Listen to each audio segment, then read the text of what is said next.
let me introduce you to our next speaker.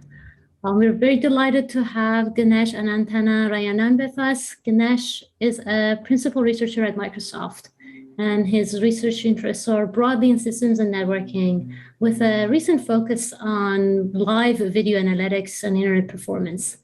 His work on live video analytics, and there's a project called Vision Zero, which got a lot of awards from like the Department of Transportation. It was a very inspiring piece of work.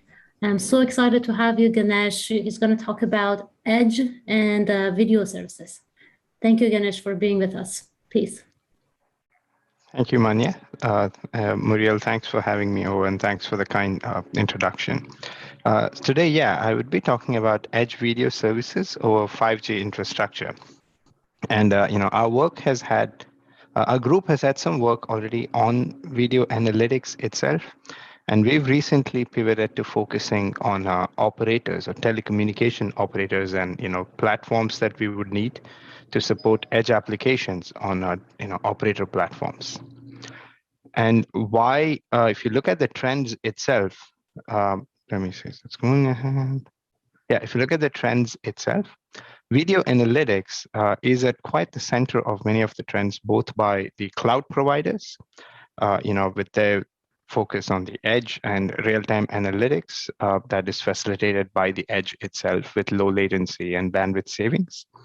And at the same time, the operators itself, have put in a lot of investment into the network, as well as their IoT offerings as well. So, having video services over operator networks and edge is very much at the center of these trends. And these, this platform that we're thinking about or working on is going to power a lot of applications that have been frankly well documented, I would say. At some form of the other, we've all heard of, enterprise scenarios with, smart offices and so forth. Traffic analytics is something we ourselves have worked a lot on, connected factories and so forth. And the key thing is the operators themselves, with their wide geographic footprint, are quite well positioned to, say, when a new camera comes in, to light up that camera with new connectivity, as well as put edge computes close to it. And so from that point of view, and given that edge compute is so critical from that point of view, operators are both see the opportunity for it and are actually in the best position to make it happen.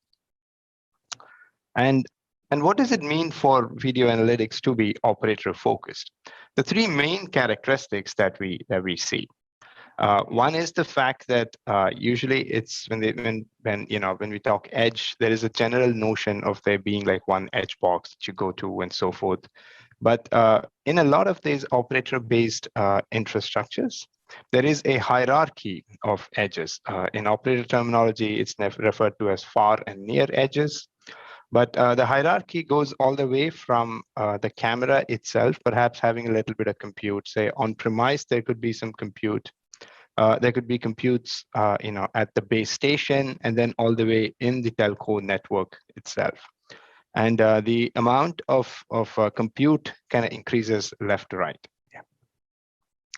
The other thing is that the networks are quite dynamic, and operators have invested a fair bit of infrastructure in terms of providing real-time network connectivity information, both high-level metrics, latency, bandwidth, as well as low-level RF metrics. And typically for a lot of these edges, it's not just the video analytics workload itself, but other containers run like the 5G core and so forth. So based on this, three natural requirements fall out: an inter-edge orchestrator, a network monitoring and adaptation module, and a dynamic resource allocation that reacts or respects the 5G core's requirements. And so let me quickly walk you through a couple of, sort of like pilots and POCs that we've done. This was work with Telstra for a lot of, for analyzing traffic cameras in the city of Melbourne. And this was both for live traffic counts, as well as sort of like alerting at an intersection itself. If you look at, say, this video, my audio, is it coming through from the video? No, your No, audio, okay, I so can never hear mind. So you. this is basically trying to say that when there is a camera at the Right. intersection, then it has the ability where when someone is just about to cross, it can both turn the light on, and as they're crossing, if it gets a sense of the speed and they know it won't complete, you see it here, it bumps up the time that you need so that you can finish crossing safely. You know, use case aside, the takeaway here is that you can analyze this on the edge and you need to react quickly to it. And so this was analyzed on Telstra's edge hierarchy itself. And you know, some of the concerns that Telstra had was about the fact that the amount of network that we provision be significantly you know, smaller between these different edges itself. They don't want, you know, like the lower they can provision it, the better it is for them. Likewise, if you look at another application of parking with Fujitsu, this is just analyzing a parking lot itself, a parking lot for, you know, what slots are occupied, what slots are not occupied. And in being able to run this, we integrated this with Fujitsu's 5G system that also had their 5G core running in tandem. So our video analytics kind of made sure that when there was sufficient resources, you know, it could use, if not otherwise. So these two sort of like things should give a sense for like the three requirements. You know, these through real world pilots should give a sense for the three requirements I talked about. So I'll quickly cover two you know, technical aspects here. Now that the stage has been set for what we need in a 5G infrastructure for our stab at a solution here. So the first is a video analytics pipeline, you know, that can run across this edge hierarchy, edge cloud hierarchy. And video analytics pipelines are typically not just a single machine learning model running, but it involves like a pipeline of various models. And these pipelines itself have, you know, various configurations. You know, depending on the configuration of, say, what machine learning model you're picking, what resolution, frame rate, there is the amount of resource gets impacted, how much data and how much compute you need. And you know, if you look at the configurations itself, and you can think of each, you know, this blue cross as a as a configuration, you'd see there's a huge spread here in terms of the amount of resources required. This is just showing CPU, but there is a similar graph for GPUs, for networks, and so forth. And yeah, so often there is a value in picking the right configuration, because if you look at these two configurations, they're more or less producing the same accuracy with hugely varying demand of compute. And so these configurations, in addition, have to be placed on this hierarchy of video analytics. So our solution, and I wouldn't have time to go into it at depth, at a high level picks configurations for video pipelines. And so this involves the resolution, you know, the actual model itself and so forth, and then places these modules across this hierarchy of clusters, and it does these jointly. So if you look at it from an end-to-end perspective, there is a video pipeline itself, as I showed, a cascaded pipeline, for instance, that goes through a profiler. And the profiler gives the sense for resource quality variation, how the relationship looks like. And then that is passed on to the scheduler along with, say, some kind of a minimum quality requirement, because below that, the result might not be useful. And so this scheduler then goes ahead and places this across this hierarchy of edges. So the challenge are twofold. One is being able to efficiently do this profiling. And the second is to schedule for quality and placement.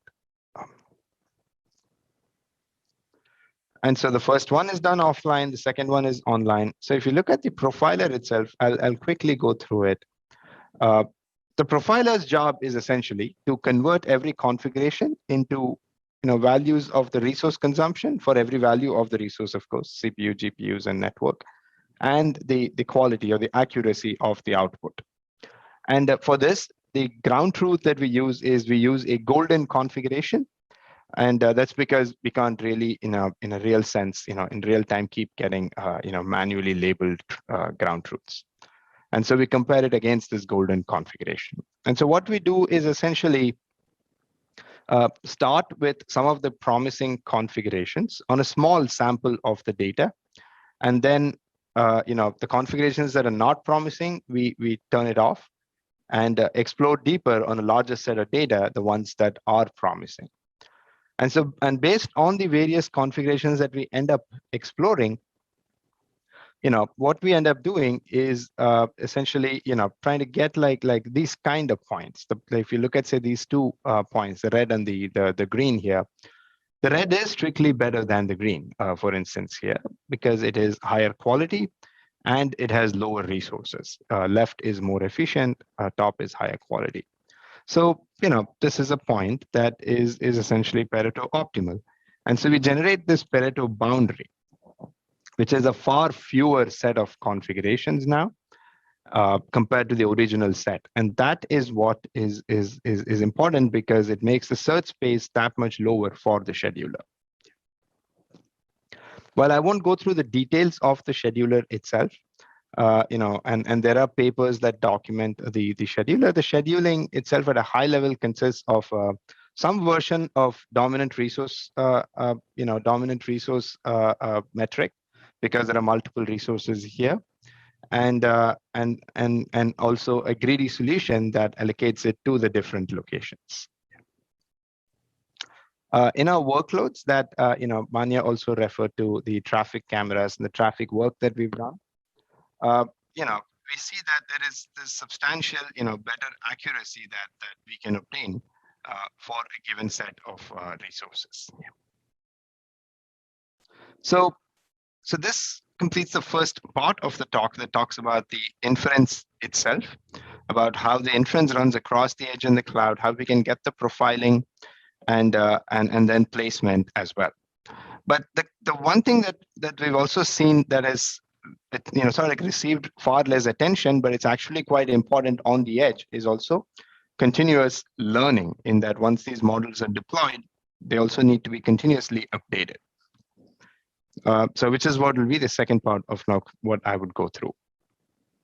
So, typically the models that are deployed on the edge itself these are specialized lightweight inference models. These are not the heavy models, because the GPUs on the edge is not that that powerful. And so, these lightweight models are good. They're a great fit for the edge. There is a lot of work done with model compression, quantization, and a whole suite of techniques to make these models lightweight. But the thing is that these in the race to get these models to be very lightweight, the whole thing is also they have limited generalizability. If you think of it from a point of view of a brain, it has got lesser capacity now to hold information. So what happens is, when the observed data on the ground in real time is different than the one that was used for the training, then the model is not that well equipped to cope with what is happening there. Take an example of, say, this class distribution shifts. So if you train the model based on the very first data window showed here on this left graph, you would see that the distribution is a certain way, but along the time as it goes through on the x-axis, the distribution substantially changes. And you would see on the right graph, the inference accuracy that's seen also starts dropping. And so class distribution shifts is a pretty common reason, for data drift itself, which causes the models to drop in accuracy. But even if the class distribution stays the same, like in this example that you see here, say Windows 1 and 6, if you look at the distributions between the various classes, like on the road, bicycle, cars, motorcycles, persons, and so forth, more or less same, nothing substantially different. Yet on the right graph, you see there is a substantial difference in accuracy. This is because the people itself, the objects or the examples itself can look substantially different. Look at these two examples in how people look like in task 1 and say in task 6. This is the appearance, like the various kind of lighting, angle, and so forth. And so for this reason, to counter this data drift, continuous learning is what is a good approach. It is something that can be done periodically, say every retraining window, so to speak. And right off the bat, one question that often comes up here is why not just train the initial thing on a whole bunch of representative data? Notwithstanding the question that it is hard to get that kind of representative data right upfront all the time, there is also the other point about model capacity. Even if I get that kind of representative data, the model itself doesn't have that capacity that it can hold all that information and provide high accuracy.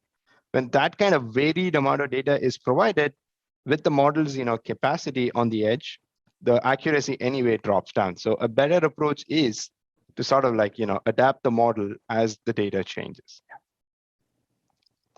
And so this is an example of what happens when you can continuously retrain the model, the blue graph, the blue line on top. The accuracy, drops a little bit, but more or less stays stable compared to using just the pre-trained model.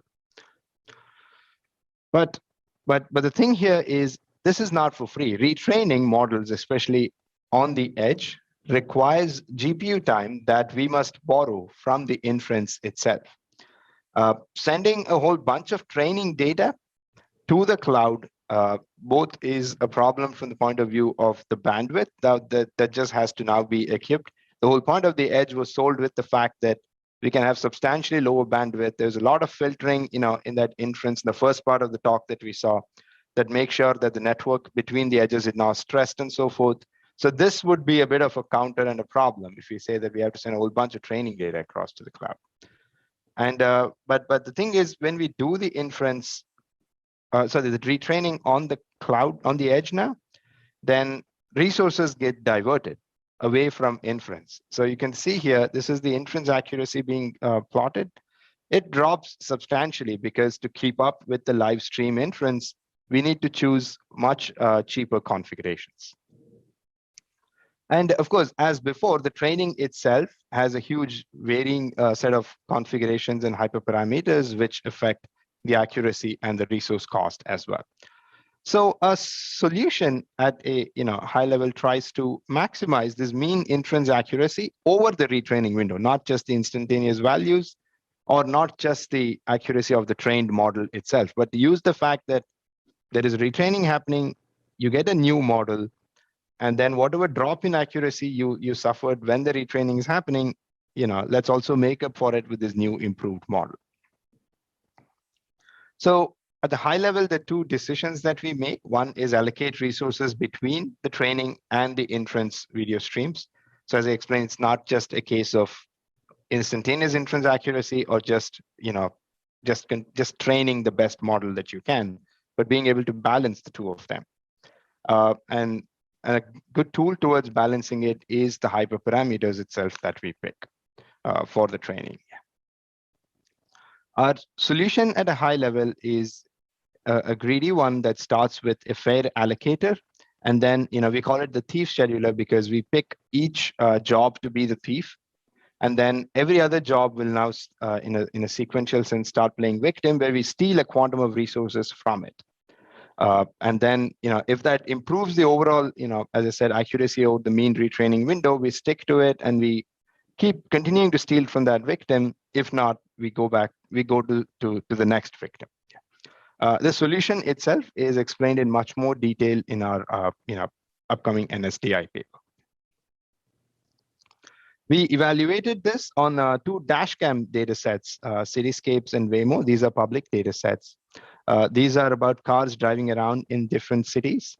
And we see that to achieve the same inference accuracy as our baseline, our solution, which we call ACR, requires nearly 4x fewer resources that now have to be provisioned on the GPU. So this is a win-win from that point of view, because you can provision far fewer compute resources on the edge itself. And since we're doing it on the edge, you don't have to provision additional bandwidth to actually go to the cloud. Needless to say, if there's disconnection from the edge to uplink, that the solution continues to work. So this concludes the two parts of the solutions, in terms of both across this edge hierarchy, the inference works and the continuous retraining of the edge itself for video workloads. Of course, this project has a whole bunch of other threads as well. Many of them I couldn't get to talk to. I'd be happy to follow up, offline for cross-camera video analytics. Privacy is a huge part of what we do in terms of preserving, using the edge. We think the edge is a very natural ally for privacy, in video analytics. Memory, while I focus a lot on compute in this talk, memory is a pretty big focus for us as well, especially as compute starts getting optimized. The next bottleneck is starting to become memory. And yeah, we also have a recent upcoming work that's on sort of like using millimeter wave, equipping the cameras with millimeter waves, and then dealing with the fact that while we take advantage of the higher bandwidth of millimeter waves, how do we deal with the range that is substantially lower? Yeah, with this, I will end the talk, and I'm happy to take any questions. Thanks.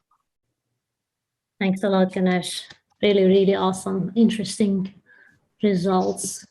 Let me, while people are typing their questions, you mentioned the privacy, and Miriam and I have been working on privacy preserving on the edge. And so I'm kind of curious, and Miriam, maybe you could also join us to for a discussion about, like, Ganesh, how are you thinking about privacy? Yeah, so needless to say, right? Like, I mean, this is a natural antenna that goes up. Videos everywhere, cameras, surveillance, is this big brother here, right? I think the way we see it is, from like an interesting paper that we actually is coming up at say, I think MobiCom this year, that we have is we use these things called non-photorealistic transformations. Think of it as just a compute module that you can put in, but this is a compute module that transforms the video in a way that the accuracy of certain operations, like say, if you just want to count people, that continues to be very high. But at the same time, any such PII violating activities like say face recognition, or say for vehicles, say license plate recognition, those would actually be substantially lower. So you can formulate the problem in a way that we want the accuracy of some of it to be high, some of the PII things to be very low. And that's a thing you can actually put it on the edge, which is your trusted thing. So this is on the edge, but at the same time, when you get to the cloud, we've been, the work that actually appeared at last year's USENIX Security was trying to use a combination of both CPU and GPU enclaves that made sure that while you run it, both your information is protected in the CPU, in the GPU, and in the bus between the CPU and the GPU against side channel attacks. So yeah, that's kind of the range of the techniques that we're thinking about. I think it is super important to get that part of the story right. So yeah.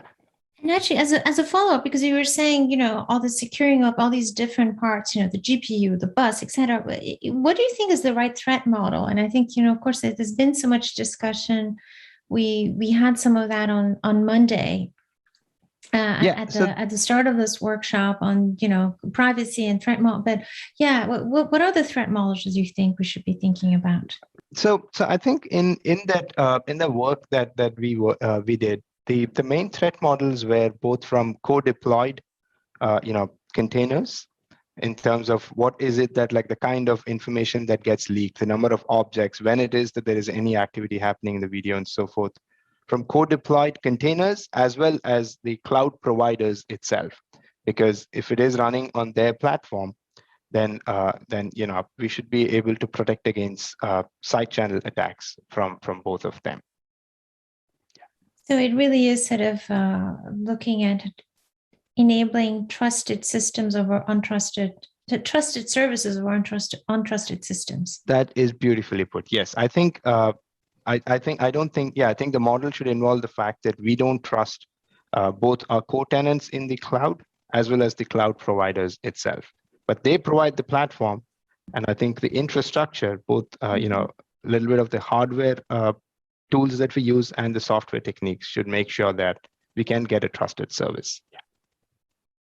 Yeah. But that's not just the cloud. I also think the edge is a central part of the way we use it, because the edge often is in a trusted premise. It's like, often, in the control of the enterprise or at home, something that you control. And so we need policies there as well that say that You want to alert me about somebody, coming in, sure, but I don't want anything personal from my house leaving it. So we need specific transformations on the edge. Yeah. That's beautiful too. Yes. Tell me when somebody comes in, but not me. Yeah, because often people, we don't need to send, like people often they make a false trade-off between, hey, you need high accuracy, you have to lose privacy. No, you need high accuracy. So let's make sure that's the only thing that's going out. Yeah. Let me pick a question maybe from Abdi on the chat.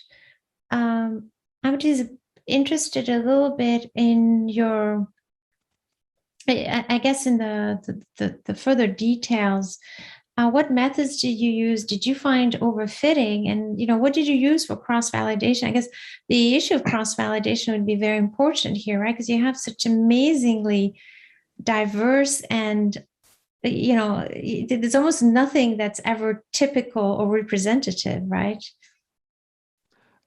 Yeah. So in terms of cross-validation, I presume it comes from it refers to the training part of the continuous training part of the talk. Yeah. So yeah, there is going to be, as I said, for these continuous training models itself, sort of like as much as possible, fitting it to the more recent window makes sense from the point of view of the capacity of the model itself. So from that point of view, what we used for validation, if you would, was the fact that in every training window itself, we would, from the previous training window, we had some amount of training data, and of course, some part of it was the one that we used for test accuracy itself. But I want to emphasize that some amount of overfitting is actually, the desired thing here from the point of view of continuous training. Let me ask maybe one final question from you, Ganesh. How do you think about, like you were saying, inference is very important and latency of inference is important. How do you think about inference inside the network with all these in-network compute work that's going around? Do you think it's possible that we do inference inside network switches? Network switches, it's possible in as much that they have, compute available in them. It is a good place to do it because the main advantage of the hierarchy is a pretty thin footprint that you can have closer to where the data is. Nobody wants a big beefy edge box in their home or even in their office building. So from that point of view, putting out the inference, say, to the base station and so forth is actually a great idea. And that's part of the design that we've been trying to do.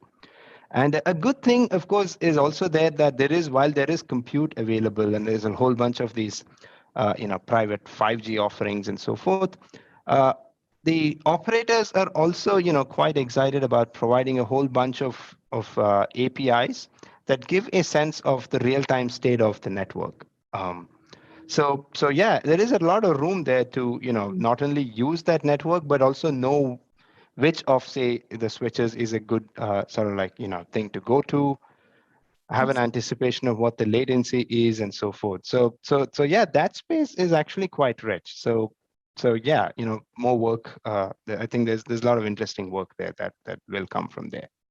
Interesting. Thank you. Thanks a lot, Ganesh. Well, thanks so much. We really enjoyed your talk. Let me turn the floor back to Muriel for final remarks. Thank you so much, everybody, and including Ganesh and all of our speakers. Muriel. Thank you. Thanks for having me. I think Manya just said it. What do we have to say? But thank you. This was, this was a bit of an experiment.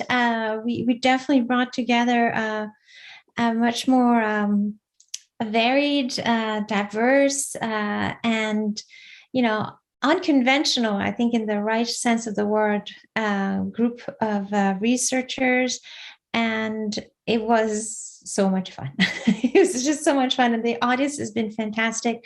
I want to give thanks again to the organizers, not just for making this run so well, but just for giving us this opportunity.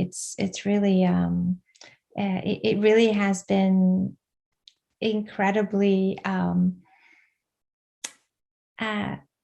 freeing to be able to bring everybody together this way without without any strong discipline barriers, by really being fully empowered to just bring the most interesting bunch of people together for these conversations.